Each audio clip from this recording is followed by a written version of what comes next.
रोको रोको रोको, ट्रक रोको रोको रोको, अरे भाई ट्रक रोको। खबरदार कोई हिला तो भून के रख दूंगा। चलो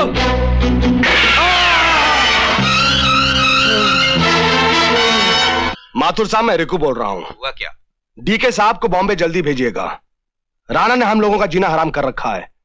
उसके आदमियों ने हमारा 2 करोड़ का माल लपेट लिया और माइकल का बेरहमी के साथ कत्ल कर दिया। क्या कह रहे हो? हाँ माथुर साहब, अब तो लगता है कि ये जंग चलती रहेगी हमारी, मरते दम तक। माथुर साहब का हुक्म है कि ये सब हथियार और ये गोला बारूद आज ही बॉम्बे पहुंचा दो। राणा साहब का ऑर्डर है कि हथियारों से भरी वो गाड़ी बंबई पहुंचने से पहले उड़ा दो।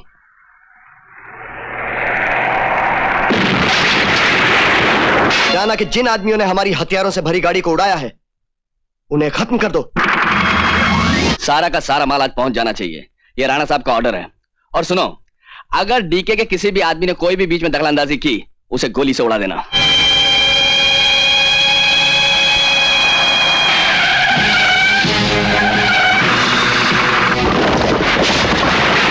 सोनू साहब, इंस्पेक्टर कदम के होते हुए वहां माल नहीं उतारा जा सकता। जो हमारे रास्ते में आए उसे खत्म कर दो।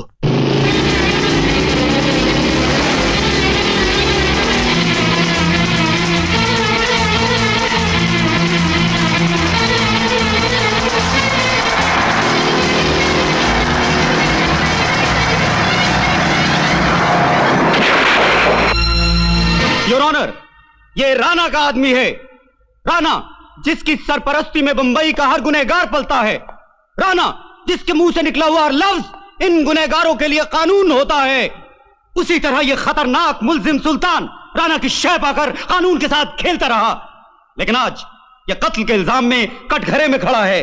मैं अदालत से दरखास्त करता हूं कि इस मुल्जिम को सजाए मौत दी जाए, जो कि राणा के मुंह पर एक तमाचा हो।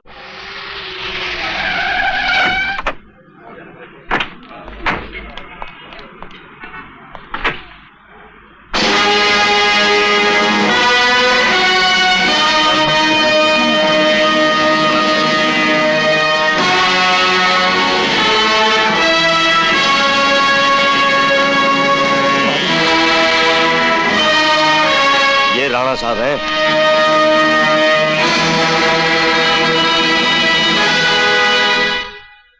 तमाम सबूत, गवाहों के बयानात और सरकारी वकील की जरा सुनने के बाद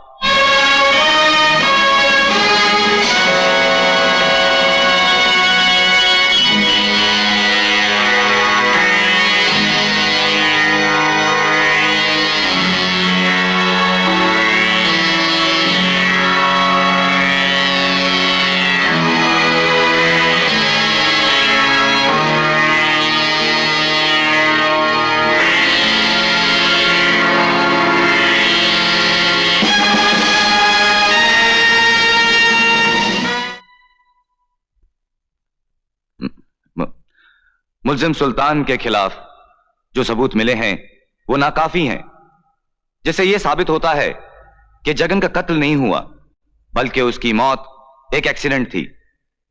इसलिए अदालत सुल्तान को निर्दोष मानते हुए उसे रिहा करती है। बैठो बैठो।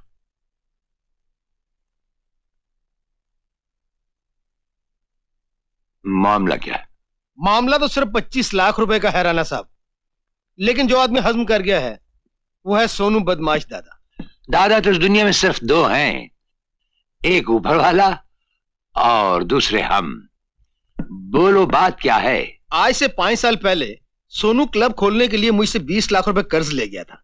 सूद मिलाकर आज 25 लाख हो गए। उसके घर और क्लब के कई चक्कर काट चुका हूं, लेकिन लौटाने का नाम ही नहीं लेता। आते मंगल को यहां आकर तुम अपने 25 लाख रुपए ले जाना और उसमें से ब्याज के 5 लाख तुम अपने नाम से कस्तूरबा अनाथालय को दान कर देना।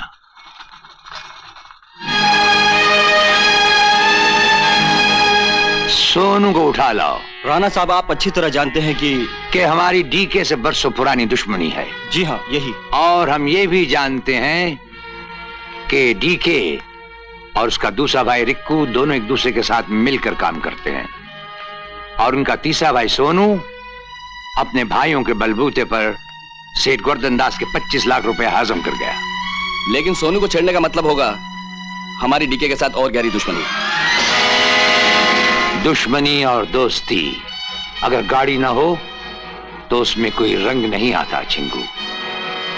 हमें सोनू जिंदा चाहिए 24 घंटे के अंदर। इस काम के लिए मुन्ना और ताहिर को भेज दें। हमें सोनू को उठवा कर लाना है, जिंदा, मुर्दा नहीं। तो फिर ये काम कौन करेगा?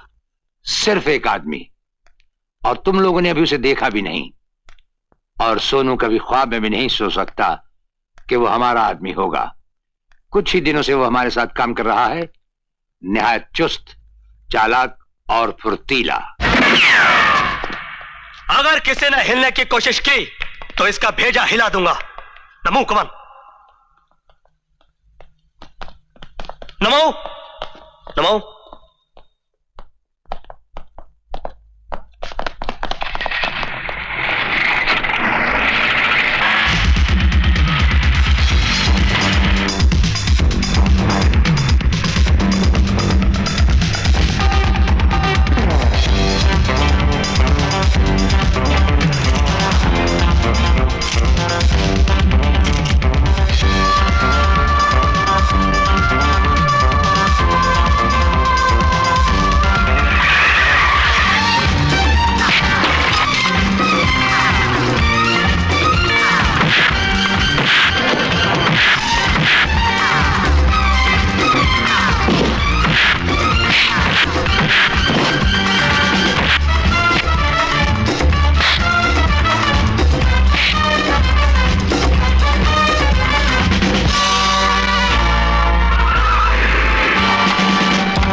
सुना है तुम बहुत बड़े दादा बन गए हो। हाँ राणा। हाँ नहीं कहते, राणा को जी कहते हैं। मुझे पिंजरे में कोई कैद नहीं कर सकता।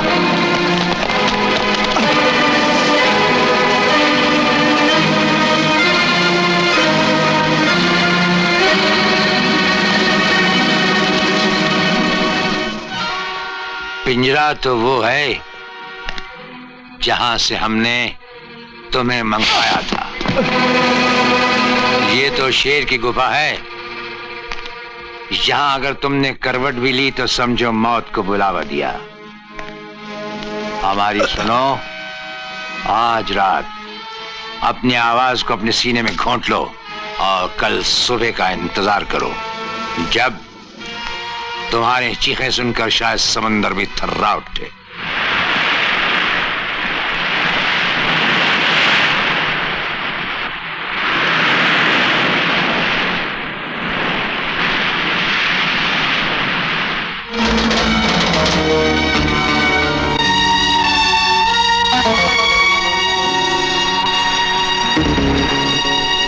जिसे हम यहां लाते हैं उससे सिर्फ एक बार सवाल पूछते हैं, और सोनू हमारे कान ना नहीं सुन सकते। अगर ना सुन ले तो हमारे कानों से अंगारे निकलने लगते हैं, और ना कहने वाले का हशर ये होता है। अब बोलो, रुपया वापस ला रहे हो या नहीं?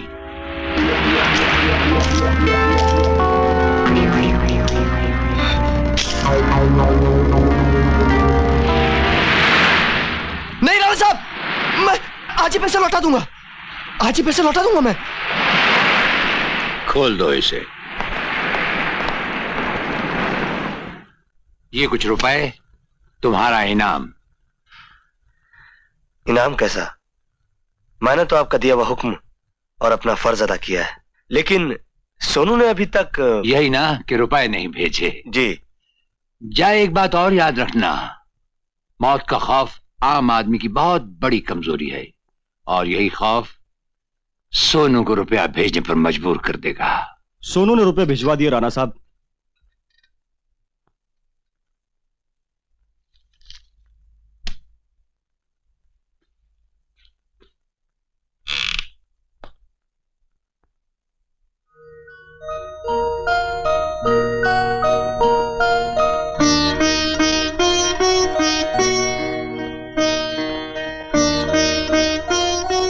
राधा, आगे भैया। दरवाजा खुला है, इंतजार करते करते यहीं सो गई? खाना खा के अंदर क्यों नहीं सोई? हाँ? जब तक तुम्हारे हाथों से पहला निवाला ना खा लूं, खाना हलक से नीचे कैसे उतरेगा? अरे मेरी प्यारी बहना, चल तू जल्दी से खाना लगा, मैं फटाफट हाथ मुंह धो करता हूँ। अच्छा।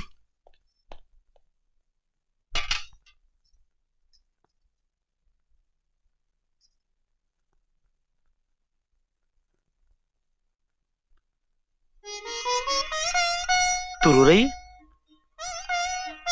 अच्छा सच बता, तेरी आंखों में ये खुशी के आंसू हैं या गम के? जिस बहन का तुम्हारे जैसा भाई हो, उसे गम कैसे छू सकता है भैया? माँ और बाबूजी का प्यार, बड़े भाई का दुलार, जब तुम्हारी आंखों से बरसता है तो ये आंखें खुद ब खुद बहने लगती हैं। देख राधा, अगर इसी तरह से तू मुझे कमजोर बना देगी तो मैं तुझे विदा कैसे करूंगा? तुमने तो कसम खा रखी है भैया, मेरी डोली उठने के बाद ही तुम किसी को भाभी बनाकर लाओगे। मेरी बात मानो, पहले एक अच्छी सी सुंदर सी भाभी लाओ। रात दिन मेहनत करके रुपए जमा कर रहा हूं। किसके लिए? तेरे लिए ना। और तू मुझसे कहती है कि पहले मैं शादी कर लूं। ठहर, कल ही इतवारी लाल जी के यहाँ जाकर तेरी शादी की बात पक्की करता हूँ।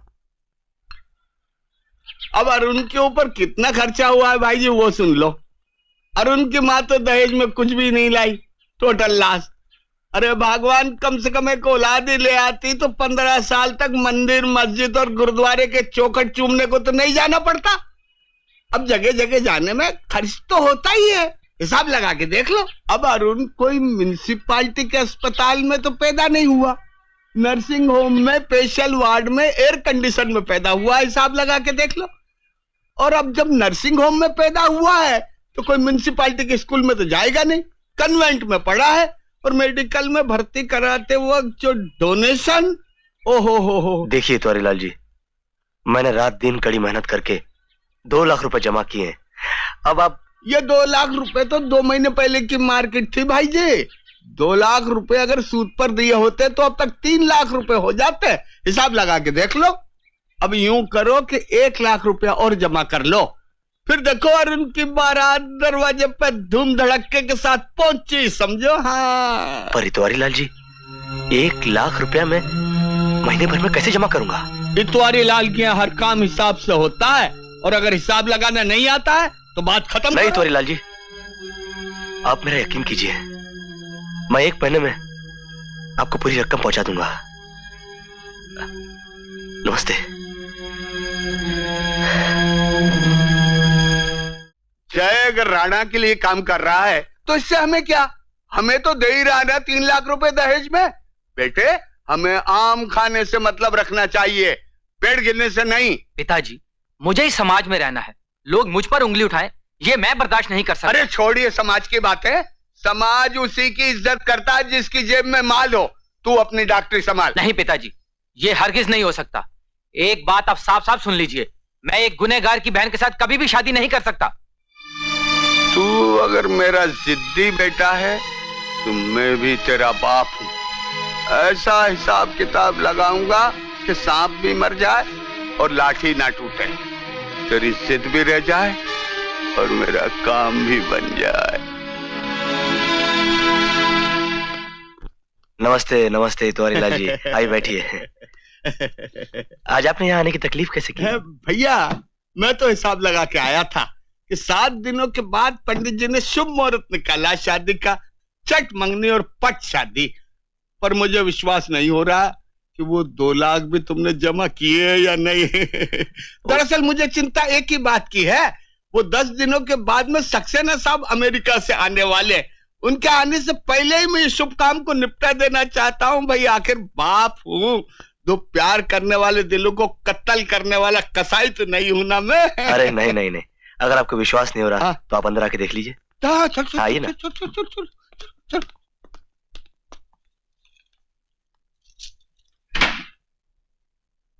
ये देखिए इतवारी लाल जी, पूरे 2 लाख रुपए। वो राधा आई है। अरे सुखी रहो बहू, 7 दिन तक यहाँ का हिसाब किताब और देख लो। 8वें दिन तो हमारे घर में आके राज करना है, सोने के झूले में झूलना है, बस और क्या है। अरे राधा, जी भैया। खड़े खड़े मुंह क्या देख रही है? जल्दी से ज्योति के साथ रसोई में जा और कुछ नाश्ता वाश्ता बना। अच्छा भैया। बहुत अच्छा खाना बनाती है। आइए ना। अरे पंडित जी, वो जो 2-4 जरूरी बातें आप मुझे रास्ते में बता रहे थे ना, वो जय बाबू से जाकर कर लो तुम। आओ बेटा आओ आओ। जा आइए।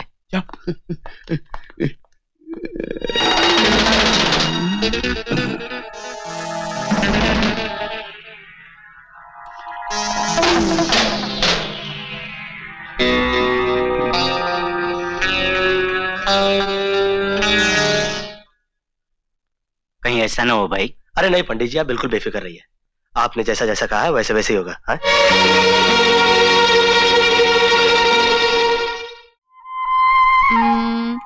जुग जुग जियो मेरे भैया।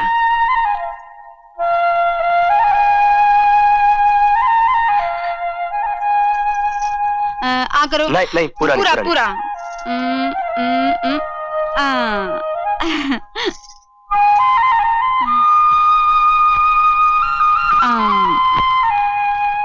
ससुराल जाकर हर साल अपने भैया को राखी बांधने के लिए तू आएगी ना? ये कैसी बातें कर रहे भैया, क्यों नहीं आऊंगी? तो फिर आज की तरह पहले तू ही मेरा मुंह मीठा करवाना, और आई हो जाएगी तो मैं थोड़ी ना तेरे मुंह में निवाला डालूंगा। जानती है आज रक्षाबंधन के मौके पर मैं तुझे क्या त्योहारी दूंगा? क्या देने वाले हो बताओ तो। आज मैं तेरे हाथ में अरुण का हाथ दूंगा। भैया। एक भाई के लिए आज के दिन से बढ़कर और कौन सा दिन हो सकता है कि वो रक्षाबंधन के मौके पर अपनी बहन को उसका प्यार ला कर दे दे। मैं भी इतवारी लाल जी के यहाँ जाता हूँ और तेरी शादी का मुहूर्त निकलवाता हूँ।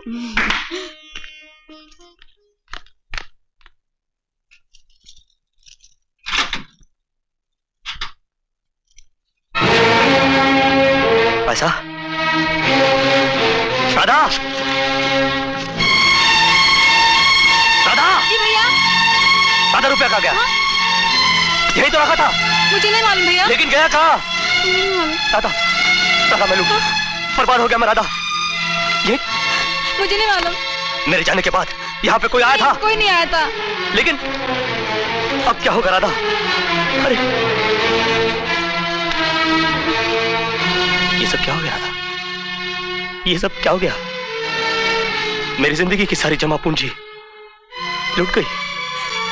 तेरी खुशियां जिन्हें मैं गिन गिन के जोड़ रहा था, कोई एक ही झटके में उठा ले गया। लेकिन तू घबरा मत राधा, तू घबरा मत। तेरा ये भाई अपने आप को बेच डालेगा, लेकिन तेरी खुशियां लूटने नहीं देगा। नहीं भैया नहीं, ऐसा कोई कदम न उठाना जिससे तुम्हारी बहन खुद को सारी जिंदगी माफ ना कर सके। टूटती है शादी तो टूटने दो, पर कसम है तुम्हें मेरी, अगर खुद को नीलाम करने की बात भी सोची। नहीं भैया